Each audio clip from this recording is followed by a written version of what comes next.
Where do you get your news? We're not lacking information today.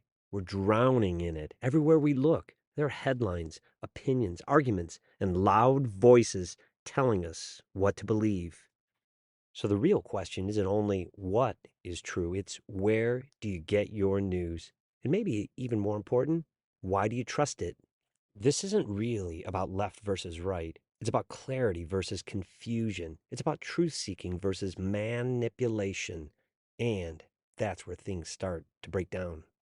When someone wants to sell you something, they often simplify reality to persuade you. When someone wants to discover something, they slow down, ask questions, and test ideas. Those are very different goals. That difference separates marketing from learning. It separates influence from education. It separates propaganda from truth seeking. And that's why truth matters. In my own life, I've seen what truth seeking looks like. In college and graduate school, I learned from professors who lit up when students finally saw how ideas connect. I studied math and logic, so I care about patterns and structure. The best professors help me understand how things fit together instead of just memorizing facts.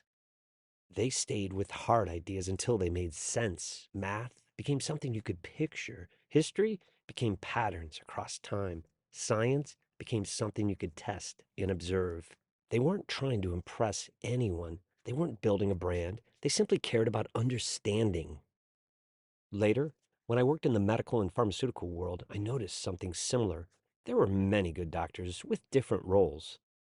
Yet the professors of medicine often stood out. They focused on long term evidence. They admitted when they didn't know. Their first concern was truth and patient outcomes, not speed or profit. To be fair, no profession is perfect. There are rare exceptions in every field. Some people chase money or status. Yet, in my experience, most professors I've known put truth before dollars. They questioned, tested, and revised their thinking. Those are the best ones. One example is Professor Heather Cox Richardson. She is a historian at Boston College who studies American history, especially the Civil War, Reconstruction, and how our political system has evolved. She writes a newsletter called Letters from an American. She explains current events by connecting them to history. She looks at past turning points like the late 1800s and the 1930s and shows how the country faced hard change before. Her focus is not party politics. It's how democracy works, how language shapes power, and how we can learn from the past. She helps people see patterns so we can better understand today. She doesn't shout, she doesn't inflame, she explains. She uses documents and history. That steady approach builds trust over time. That's why truth matters. When someone explains instead of excites, we feel the difference. When someone teaches instead of pushes, we notice it. In recent years, experts and professors have often been attacked or dismissed. When people stop trusting those trained to test ideas and revise conclusions, confusion grows. We see this in the rejection of climate science, medical research, historical facts, and even constitutional law. Evidence gets replaced with feelings, facts get replaced with beliefs. Outrage spreads faster than understanding. So we have to ask a simple question: who benefits when experts are discredited? Who gains when truth is treated like just another opinion? Money plays a role here. Making a living is healthy.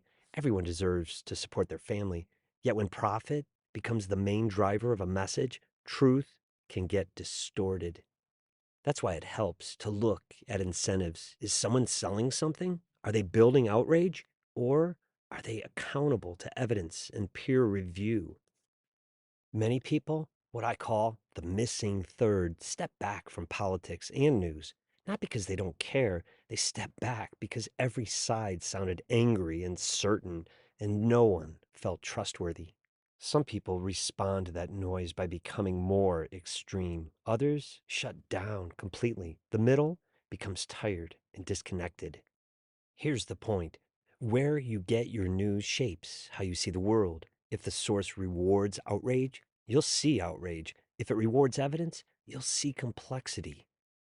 That's why truth matters. Truth is slower, it's quieter, it's willing to say, I don't know yet. In The Tipping Point, Malcolm Gladwell describes three types of people who help ideas spread: connectors, salesmen, and mavens. Mavens are information specialists. They gather knowledge and share it because they want others to benefit. Professors, at their best, work like mavens. They study deeply, care about accuracy, and share what they learn to help others understand. They strengthen society through knowledge and clarity rather than persuasion. Martha Beck describes the pool and the pyramid as two different social structures. The pool represents equality, shared power, cooperation, and mutual respect. The pyramid represents hierarchy, control, and fear based power. When we operate from the pool, people learn together and grow together. When systems shift toward the pyramid, control tightens and loyalty becomes more important than truth.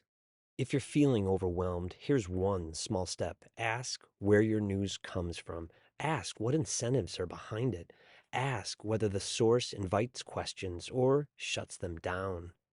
That's what we've talked about here: news, truth, and where it comes from. Why many professors earn trust, why incentives matter, and most of all, why truth matters, not as a slogan, but as the foundation of a healthy society. If you found this helpful, we explore more topics like this at the 9090 System. Together, the pool rises beyond the pyramid.